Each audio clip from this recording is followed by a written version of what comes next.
Listen, Innocent is mine. Stay away from him, you boyfriend snatcher. He is mine. You think you are special because he bought you a phone? Anita screamed, pulling Blessing's hair. Let me tell you, I was in his room yesterday too. You are just one of his many girls. Blessing's face twisted in rage as she yanked Anita's braid. Liar! Innocent said he loves only me. You are the one chasing him around like a lost puppy. He was the golden child, born after a 3-year wait, and his arrival was celebrated like a festival in the John household. His father, Mr. John, a wealthy Lagos businessman, saw him as the son who would carry on the family name. From a young age, Innocent was lavished with attention, toys, and luxury. His sisters adored him, but their mother's attempts to instill discipline in him were constantly thwarted by their father. Leave that boy alone, Mr. John would say whenever his wife tried to correct him. Children will always be children. Boys will always be boys. Don't disturb that boy. By the time Innocent was 10, he had learned how to manipulate his father's indulgence to get whatever he wanted. When he broke an expensive vase while playing football in the living room, his mother scolded him. But before she could finish her sentence, Mr. John rushed in. Why are you shouting like a madwoman? Why are you shouting at that boy like that? It's just a vase. I will buy another one. He backed off, shooting his wife a warning glance. Innocent's arrogance grew unchecked. At 14, he demanded a brand new PS5, and when his mother hesitated, he turned to his father. Daddy, I need it, he said, feigning sadness. My friends at school will laugh at me if I don't have it. They all have it. The next day, a driver delivered the console to their door, and his excitement knew no bounds. Thank you, Dad. You are the best. Meanwhile, Innocent grew up watching his father bring different women into their home whenever their mother traveled. Mr. John would sit with these women, laughing and drinking late into the night. Innocent, curious, and impressionable, peeked from his bedroom door. One day, his father noticed him watching and simply said, "When you are a man, you will understand." By the time he entered university, Innocent had already picked up his father's philandering habits. Known as the Prince, he drove flashy cars and threw lavish parties. Girls flocked to him, drawn by his charm and the promise of luxury. One evening, he met a girl named Amaka at a campus party. She was shy and quiet, the complete opposite of the girls he usually pursued, but Innocent saw her as a challenge.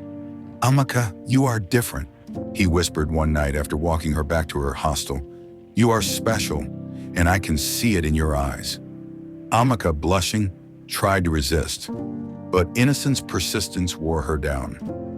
Within weeks, she was deeply in love, only to find out she was just one of many.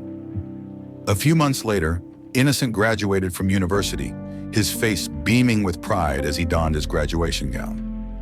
The ceremony was a grand celebration, and his parents were in high spirits, for it felt like a fresh start. He was ready for the next chapter. NYSC, the National Youth Service Corps, a government program that required Nigerian graduates to serve their country for 1 year. The family home was bustling with preparations.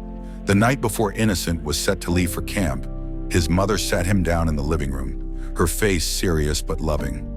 My son, she began softly, her eyes glistening with emotion. We thank God for seeing you through university. It hasn't been an easy journey, but His grace has been sufficient.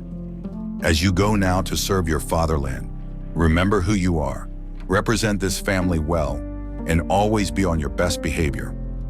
You will meet all kinds of people out there. Some will lead you astray if you are not careful. Stand firm, my son. Make us proud. Innocent nodded, touched by his mother's words. Yes, Mom, I will do my best. Just then, his father, Mr. John, strode into the room, his presence as commanding as ever. He chuckled dismissively, shaking his head. Ma, what are you even worrying about? He said, his voice laced with a mix of irritation and pride. Are you trying to say our son is not well-mannered? Haba, my son has my blood. Do you know what that means? He's already a man of honor. He doesn't need all these lectures. His mother frowned slightly but remained composed. Mr. John, it's not about doubting his character. It's about reminding him of the importance of discipline and integrity. The world out there is different from the comfort of his home. Chief John waved her off with a laugh. Ma, you worry too much. Innocent knows how to handle himself, don't you, my boy? Innocent, caught in between his parents, nodded awkwardly. Yes, Dad. His father clapped him on the back, his booming voice filling the room. That's my son. Remember, you are a John. No one messes with you. Enjoy your time there. Make connections. The next day, Innocent set out for his NYSC camp and was posted to a prestigious old girls' secondary school as a mathematics teacher. On his first day, the principal, a stern but friendly woman, introduced him to the students during assembly. SS2 and SS3 ladies, this is Mr. Innocent, your new mathematics teacher. I expect you to give him your full respect and attention. The girls whispered among themselves, eyes wide with excitement. Innocent was tall, well-dressed, and carried himself with the confidence of someone who knew he was being admired. During his first class, Innocent noticed a group of girls giggling and whispering at the back. One of them, who was particularly bold, often stayed behind after class, asking questions that had little to do with mathematics. Sir, do you have a girlfriend? She asked one day, her eyes sparkling with mischief. Innocent smiled. Focus on your studies. That's what is important. But his tone was playful, encouraging her attention. Innocent quickly learned which girls were vulnerable. He would compliment them subtly, offer them gifts, and give them extra attention during class. He knew the exact words to make them feel special. You are so smart, he would say.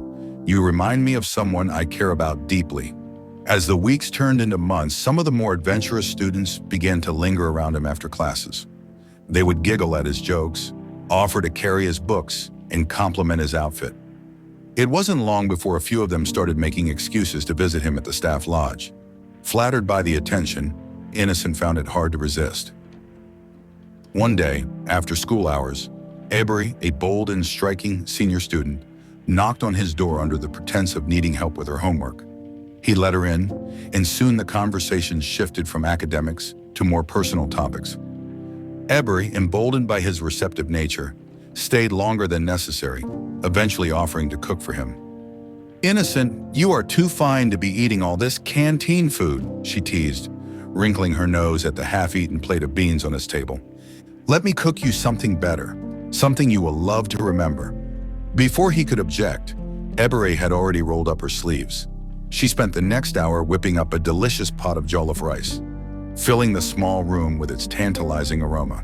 The following day, another senior, Imelda, found her way to his room. Unlike Ebery, Imelda was quieter, her charm lying in her shy smile and gentle demeanor.